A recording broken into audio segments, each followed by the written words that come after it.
Hello there, let's continue our discussion on a case where I place myself to be on a real life vlogging ng ang totoo na at ito'y pinupursige natin um, sa labor case of illegal dismissal with money claims.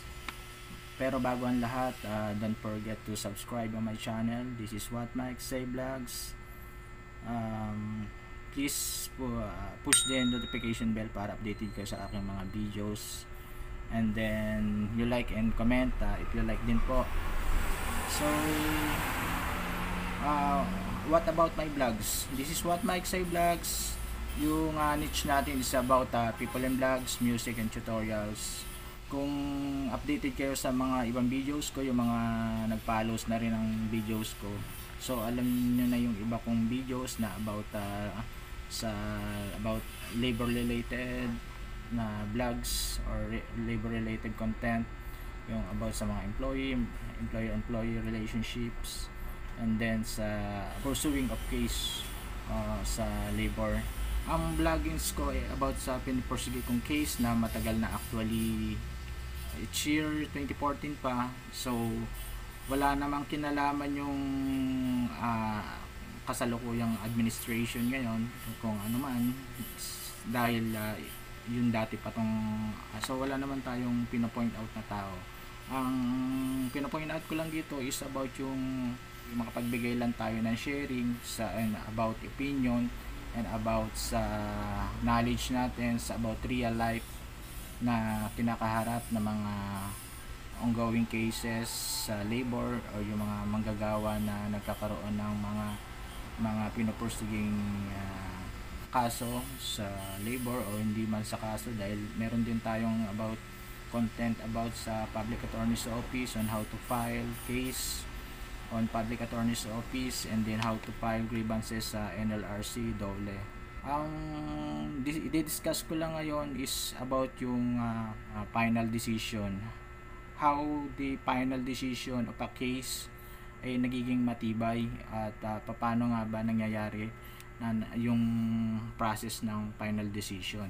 Sa section 1 sa rule 15, execution of decision or award or order on Philippine Labor Code, section 1, decision of commission, nakasaad the decision of the commission shall be final and executory after 10 calendar days from receipt therefore by the parties. So maliwanag ang sinasabi ng batas na final and executory ang desisyon.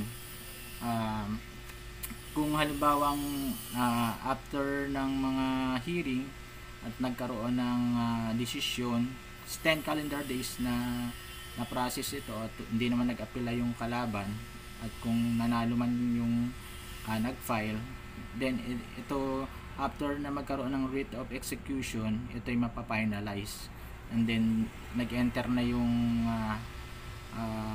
enter sa book ng judgment yung case, then it will become finalized and executory.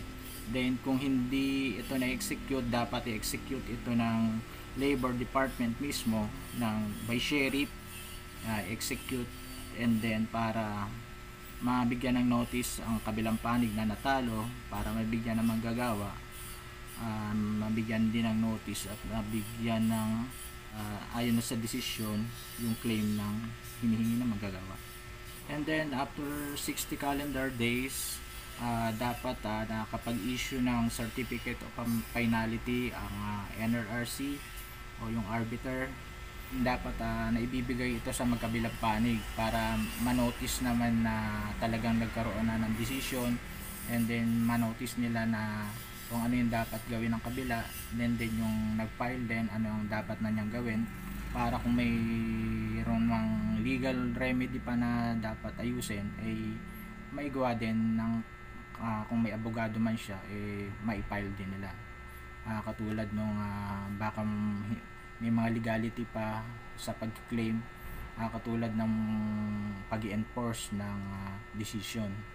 After ng decision, kung halimbawa nagkaroon ng mga technical So babanggitin lang natin ang nilalaman ng section 12 sa inhibition.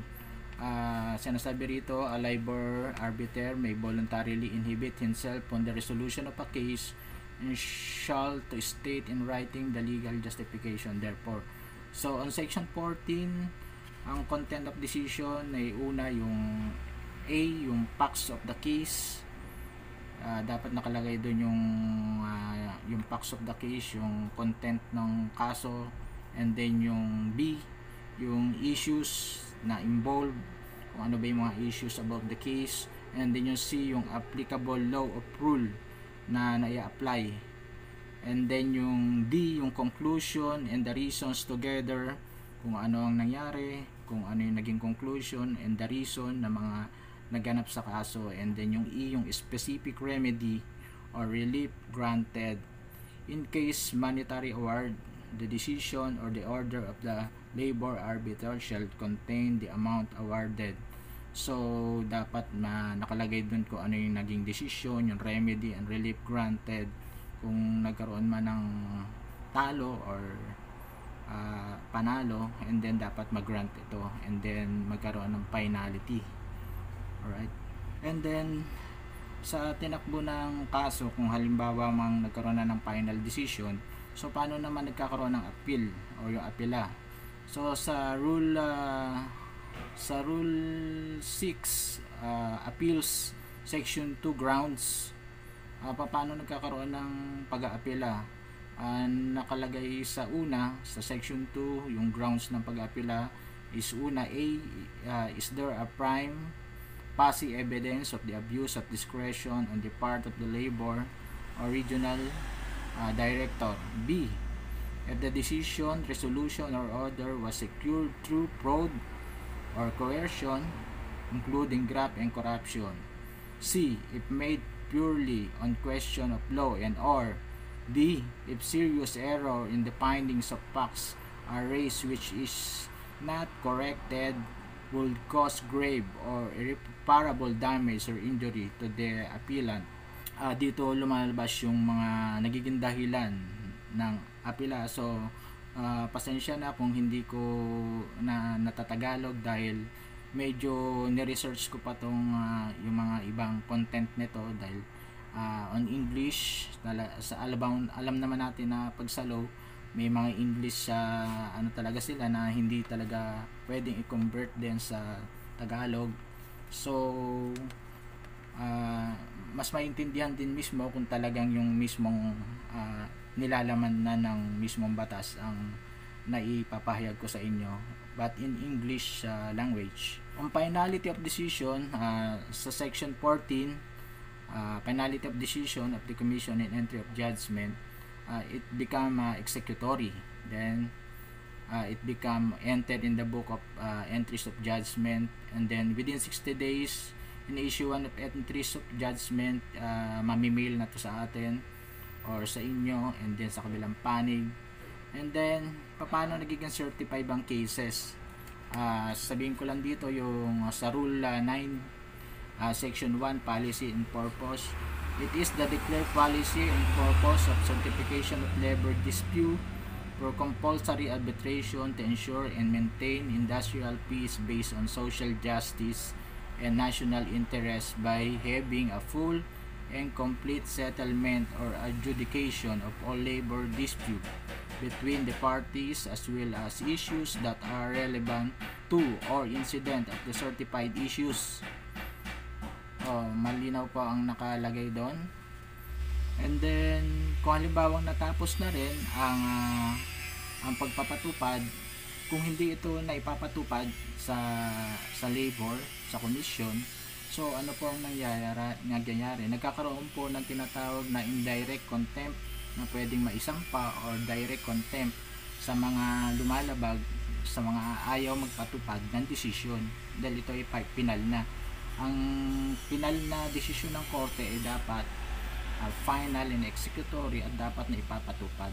So, sa rule 11, yung injunction, sa section 10 nakalagay na dapat nagkakaroon ng ordinary remedy on law or inequity. So kung nagkaroon na ng decision, dapat yung remedy, and then by base of equity, dapat ito ay naipapatupad. And then magkakaroon dapat din ng issuance of certified copies kung halimbawa man yung isang panig ay kumukuha ng certified copies ng about sa kaso. So any person bukas po dapat na nakakakuha ng or nakaka-access na makakuha ng certified true copies of ang papers niya na ini-issue ng commission. So section 7, access to commission record. All official record of the commission shall be open to the public during regular hours, and then Monday to Friday 8 to 5 open sa mga tao na dapat makakuha sila ng record na hinihingi nila, diba? Based on my experience, nahihirapan ako kumuha ng aking record. So sa resolution na hinihingi namin ng attorney ko sa motion to revive, parang mula nung nag-file ako officially nung 1 year ago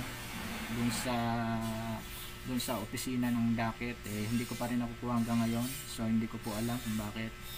So dinadagdag ko lang po ito ngayon sa aking content sa vlogging ko. So alam naman, natural vlogging ito So nag-aano na lang din tayo ng para may matutunan ng mga pumupunta dyan, diba? So katulad po ng nabanggit ko kanina, yung about sa yung pagkakaroon ng appeal, kung halimbawa may mga question kabilang panig or nagkaroon din ng apela ang naghahabla. So ayon sa section 2 rule 38 of the 1997 rules of civil procedure, nakasaad, if the party is presented by fraud, accident, mistake, or accusable negligence from filing his notice of appeal within the reglementary period, therefore his remedy is to file a petition for relief in the same case from the order of the trial court. Nakarasaad din na may file a petition in such court and in the same case praying that the appeal be given due course. Ito po yung mga reason na bakit po dapat mabigyan ng appeal. Then isa pa, yung after receive a final judgment, nag-ask ka ba sa arbiter to consider the ruling or there's an objection or motion or sentence? A judge typically cannot reverse a verdict given at the conclusion of a trial, but can grant a motion for a new trial in certain case. A motion for reopen is based on a documentary evidence of new facts, katulad ng motion ko, yung motion to revive. So anong pinagbasihan ko? So sa susunod na vlog, papakita ko lang din yung kung ano yung mga naging rason. So para alam din ng iba kung ano yung mga talagang kung paano ang isang final decision ay nagiging matibay, at kung paano rin yung isang quit claim ay napapasubalian o napapawalang bisa. Sa susunod kong vlog, papakita ko po yan sa inyo. And then a judge, nakalagay din, a judge in a different case cannot overrule another judge's decision in a different case. So kung may decision na yung isang judge na nagdesisyon din, kung wala na yung judge, hindi niya pwedeng i-overrule yung decision na yun kung final na yun. So kailangan lang magkaroon lang ng panibagong resolution doon sa kaso na yun, kung anong dapat gawin. So arbiter looks at the rule, evidence, and discovery in the state of labor court. He looks to rule and laws and facts and apply it to the specific case. So in final order, that finally disposes of the right of the parties related terms. Interlocutory, interim order, appeal, also known as a final award or a final judgment. The court need not even pronounce the finality of the order. At the same becomes final by operation of the law. So yun pong sinasabi ng batas. So sa susunod na content ko, ipapakita ko po sa inyo kung how the quit claim or yung release waiver napapawalang bisa, at paano yung final decision ay nagiging matibay. Okay, so don't forget to subscribe on my channel, What Mike Say, and push the notification bell, and susunod po hintayin ko po kayo. This is What Mike Say.